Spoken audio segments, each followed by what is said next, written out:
It has taken me 5 bloody minutes to get the framing and the focus right, so that you can see the Dalmatians. Things I do for this channel. So if you're watching this on the day it comes out, it should be a Sunday evening. I was really proud of myself. I got into the pattern of uploading every Sunday at 10 AM, and then yesterday, which was Saturday, I didn't make a video, and I didn't want to make it like in the middle of the night because my lighting is crap. So I'm filming it Sunday morning, gonna edit like the wind, and it's gonna go up on Sunday evening so that I keep to my little schedule. And I'm not coming to you with a video that I wanted to put up today. I wanted to put up like an August autumnal kind of spooky recommendations video, and I ordered a specific lipstick to go with the outfit I was gonna wear in that video, and that lipstick hasn't arrived, so I put off filming that till the very last second, which is obviously now, and that lipstick hasn't arrived. So you're going to get that video next week. So today I'm coming to you with the musical theatre book tag, which yes, no one has tagged me in, but I needed a video for today because I couldn't put up the one I was going to put up for my stupid reasons.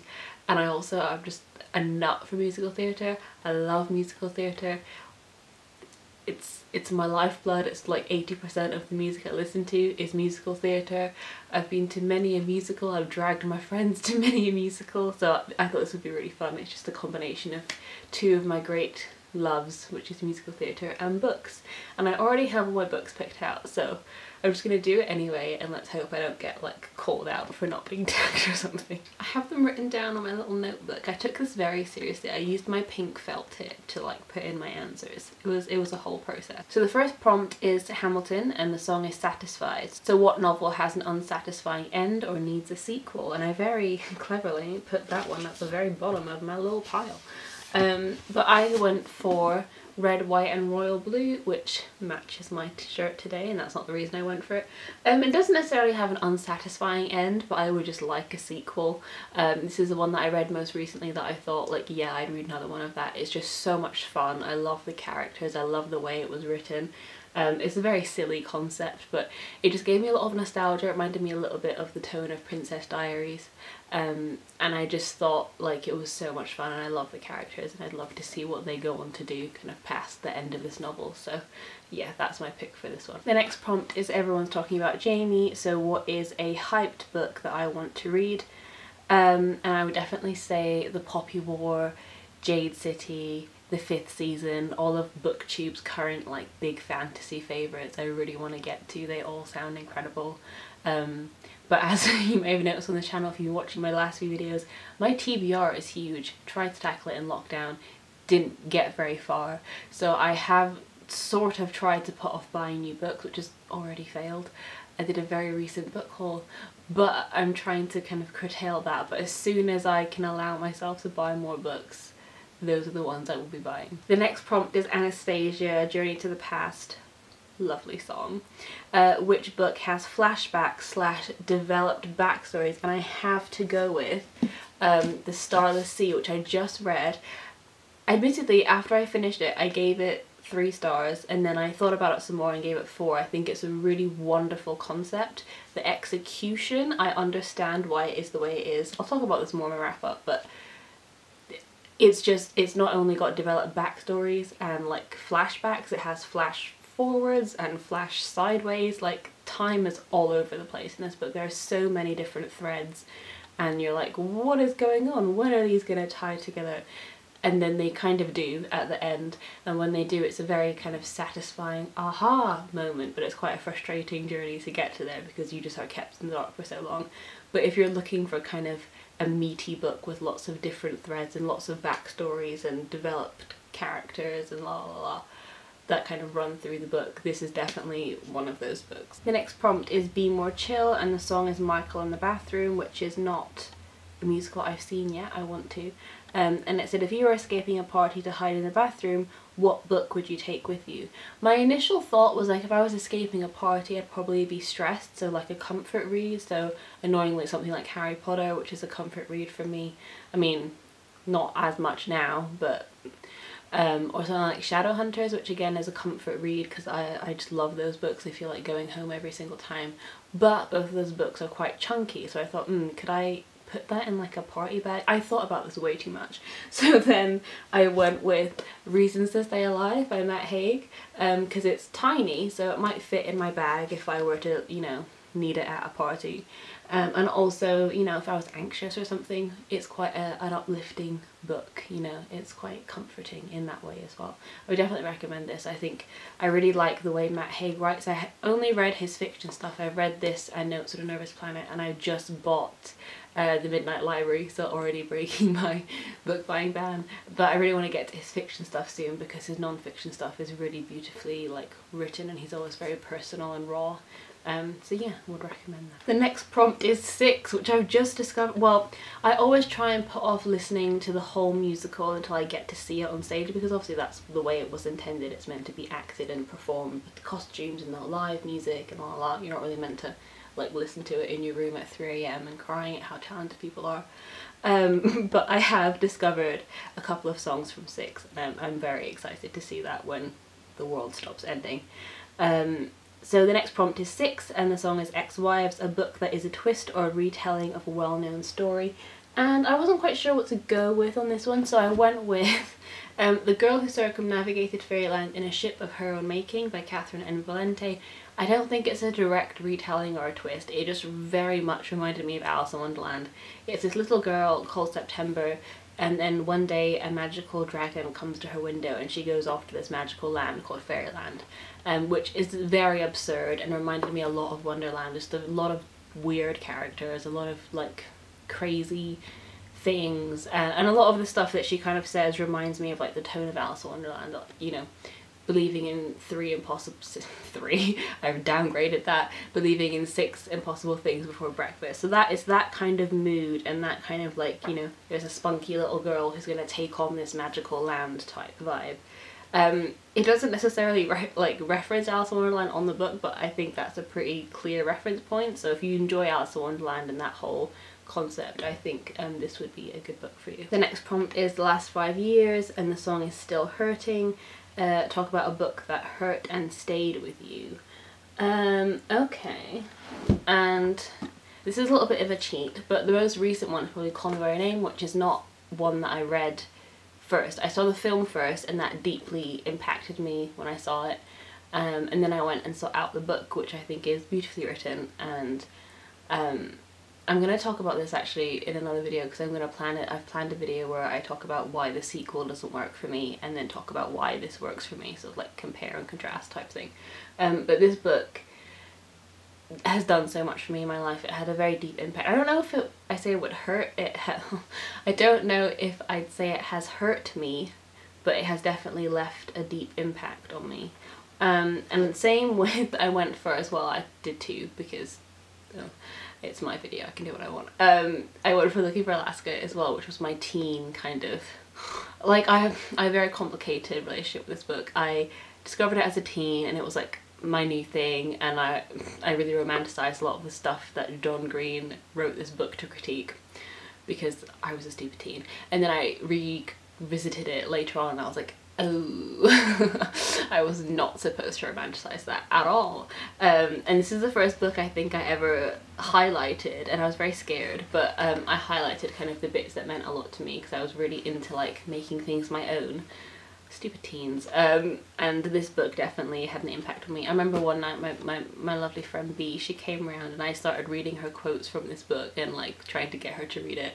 And it's one of my favourite memories, but like looking back, it's such a stereotypically like teen memory, just like sitting in my room kind of like edgy, going like, oh yeah, there's this book, and like reading quotes from it like I was some kind of like yogi or something, I don't know. Anyway, this is definitely a book that has some deep feelings in it and had a deep impact on my life. So the next prompt is Come From Away, and the song is Me in the Sky, and it's a book that features your dream job. And I couldn't necessarily find one that features directly my dream job. My dream job is to be a film director or anything in film. So I went with The Seven Husbands of Evelyn Hugo, because even though she's not a director, she's like a famous Hollywood actress. And a lot of this book is set in Hollywood and she's making films. So it's the closest I could find. And if anyone has any recommendations for books about film directors that aren't fiction, I will take those in the comments, please. The next prompt is Newsies and the song is Santa Fe. What fictional place would you love to visit? Very cliche again, but probably any Shadowhunter Institute from the Shadowhunter books. Hogwarts, which is kind of gross to say, but yeah, it's just, yeah. And the Night Circus, because that is a beautiful book and it's a very magical place. The next prompt is from Waitress, which is so fun. And the song is When He Sees Me. What book did you fall in love with when you saw the cover? And I went with, again, I went for two because I'm cheeky, but I'm going with Coraline because my edition has this beautiful illustrated cover. I don't know if you can like see it properly, but it's gorgeous.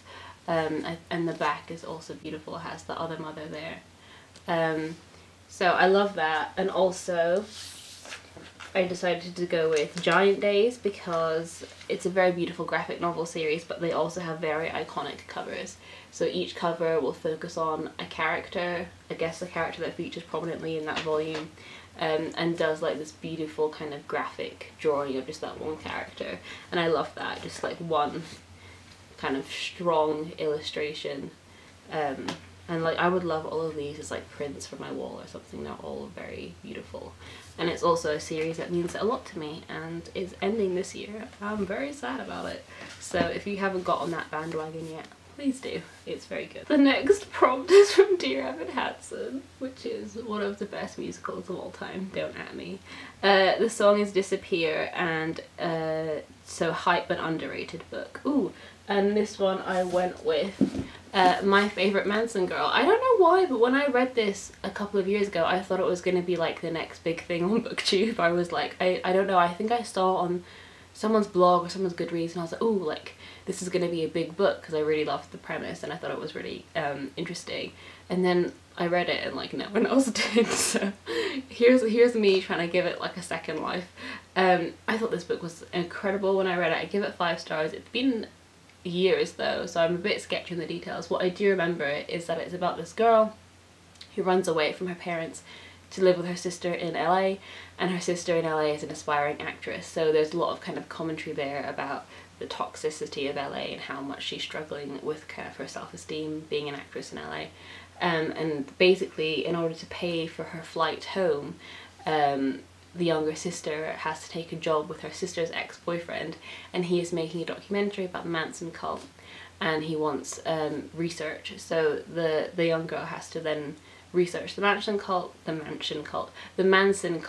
and find out who the girls were, the murderers, and why they followed him and what that was all about. And it sounds sketchy when you say it, but she kind of identifies parallels in her own life. Not that she's about to go off and murder someone, but about what it feels like to be lost when you're that young and how easy you are to manipulate and how much you want to be seen and the loneliness of that. And so I thought that was really interesting because obviously most depictions we get of the Manson situation in the media is about Charles Manson, and it was much more interesting reading about the girls and why they listened to him and where they came from before that and how their lives were also ruined by what they did. And yeah, I don't know, I thought this was an interesting portrayal that I hadn't seen before in media, and I would recommend it because I watch a lot of true crime stuff, so I've seen a lot of crap kind of sensationalism of it, and this did not do that. It was very it was more respectful in that way, so I would recommend this. The next prompt is Legally Blonde, which I love. It's so fun. The song is What You Want, and the question is, what do you want to see more of in books? Oh my god, okay. Always friendship. Whenever there's a book that like focuses more on the romance and the friendship, I'm like, give me friendship. I'm also a classic hoe for enemies to lovers, which I don't know, I'm basic, I'm sorry. Love a bit of dark academia. I'm so basic, I really am. Sorry if I've moved and ruined the continuity. My camera shut off before I could do the last little bit, so So the last one is the bonus question, and it's pick a favourite musical and recommend a book that reminds you of it. And I'm very glad that this was a prompt because I was very upset at the Heathers and Wicked erasure because those are my top 2 faves. So for Heathers, I went with Dare Me. So obviously Heathers is about high school and bitchiness and cliques and the clique of Heathers, and it's quite dark, but it's dark in a campy way. So there's murder and like edginess, but it's all very quite camp, and they talk about teen suicide, but it's very camp. If you've watched the 80s films, you'll know what I mean, like the Heathers 80s film. It's very silly violence, but it's kind of a commentary and also kind of sarcastic, and it's very fun. Dare Me has a lot of the same themes. It's about female friendship and competitiveness and jealousy and the kind of dark feelings that accompany that, although the darkness is more dark. Like, it's quite, I wouldn't say it's a thriller, maybe a slow thriller. It has a very slow build, there's tension. It's about these 2 girls on the cheerleading squad and their new coach that comes in and kind of starts to pit them against each other, and the kind of undertones within that. I thought this was an incredible book, and I love both this and Heathers, so if you like Heathers, you might like this. It has a lot of the same themes, different tone, but a lot of the same themes. And then for Wicked, because I chose 2 bonus picks because I was indecisive, I went with The Strange Beautiful Sorrows of Ava Lavender, which this is very different to Wicked, but Wicked is obviously about 2 witches, Elphaba and Glinda, who meet when they're young, and their friendship, and then obviously we know the modern story of the Wizard of Oz and what that evolves into. This is not really a story about witches per se, but it's a story about family and magical realism. So each member of this family has a strange type of power, and it's about this small town that they live in that kind of not persecutes them, but it's how they move from town to town and they're kind of judged by outsiders. Similar to the way Elphaba is judged. I'm making very tenuous links, but basically this has kind of like family, familial, friendship themes, like strong bonds and magic, and I feel like that's what I like about Wicked, is the strong bonds between the characters and obviously like the magic, witchiness, and obviously the songs, but this has no songs, so what are you gonna do? Despite the fact that I was not tagged, I'm really glad I did this. I was a bit embarrassed. I was like, oh my god, like just hopping onto a trend that no one invited you to. But I had a lot of fun making this video. I love musicals, I love books, so this was very fun, and I hope you enjoyed it as well. And join me next week. Oh god, like I'm like a talk show host. Join me next week where I'll be doing my autumn video if my bloody lipstick arrives, because obviously I have to plan my life in accordance to when I get my packages, because I'm sad. I will see you soon with another video soon. Bye.